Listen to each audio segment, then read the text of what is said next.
Tollywood senior hero megastar Chiranjeevi గారు నేడు వరుస సినిమాలతో దూసుకెళ్తూ ఔరా అనిపిస్తున్న విషయం మనకందరికీ తెలిసిందే. మరోవైపు మెగాస్టార్ చిరంజీవి గారికి ఇప్పటికే ఎన్నో రకాల అవార్డులు వచ్చాయి. ఆయనకి అవార్డులు కొత్త ఏం కాదు. నంది అవార్డుల నుంచి పద్మవిభూషణ్ వరకు ఎన్నో అవార్డులు ఆయన అందుకున్నారు. అయితే ఇంకోసారి తెలుగువారు గెలిపించేలా చేశారు చిరంజీవి గారు.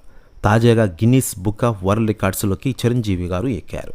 ఈ మేరకు హైదరాబాద్లో జరిగిన ఓ కార్యక్రమంలో Guinness book of world records సర్టిఫికేట్ను బాలీవుడ్ స్టార్ అమీర్ ఖాన్ చిరుకు అందజేశారు.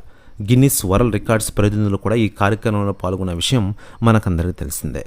మరోవైపు మెగాస్టార్ చిరంజీవి గారికి గిన్నిస్ అవార్డు రావడంతో ఆయన కుటుంబ సభ్యులు ఆనందంలో మునిగి తేలుతున్న విషయం తెలిసిందే.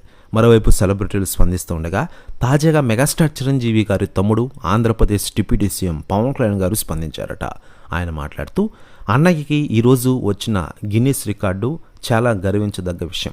తెలుగువారు ఎక్కడున్నా ఈ అవార్డుని చూసి గర్విస్తారు. చిరంజీవి గారి తమ్ముడిగా పుట్టడం నా అదృష్టంగా భావిస్తున్నా అంటూ సంచలన వ్యాఖ్యలు చేశారట పవన్ కళ్యాణ్ గారు. ప్రెస్ న్యూస్ కూడా తెగ వైరల్ అవుతోంది తెలుగు ఇండస్ట్రీలో. మరోవైపు భారతీయ చలనచిత్ర రంగంలో ప్రొలిఫిక్ ఫిల్మ్ స్టార్గా గిన్నిస్ రికార్డు అందుకున్నారు చిరంజీవి గారు. దాదాపు 45 ఏళ్ల సినీ కెరీర్లో 156 సినిమాల్లో చిరంజీవి గారు నటించిన విషయం తెలిసిందే.